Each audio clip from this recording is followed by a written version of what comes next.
कुछ नहीं भाव हो, अपना यमा से भाव हो। अपना आदत लगाई के गे अब कुछ नहीं भाव हो, अपना यमा से भाव हो। अपना आदत लगाई के अब कुछ नहीं भाव हो।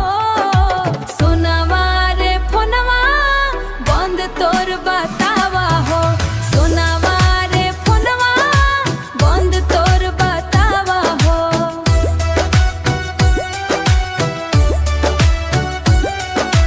सोनवा रे फोनवा बंद तोर बतावा हो।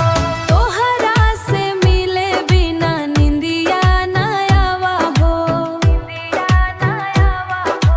तोहरा से मिले बिना निंदिया ना आवा हो।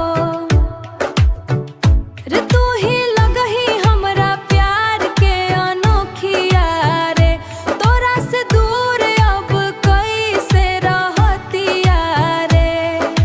मनवा नाही माने लेकिन दिलवा बोलावा हो, दिलवा बोलावा हो, दिलवा बोलावा हो।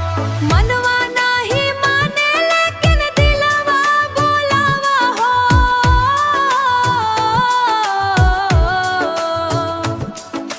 मनवा नाही माने लेकिन दिलवा बोलावा हो। सोनवा रे फोनवा बंद तोर बतावा हो, सोनवा रे फोनवा बंद तोर बतावा हो।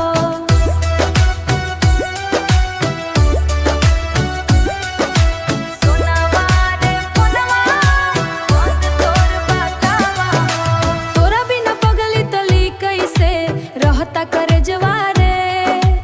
एक माई यादों के सुने रे सुनवा याद कररवा है।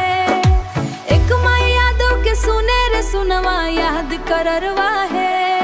अरे सोनवा रे फोनवा बंद तोर बतावा हो।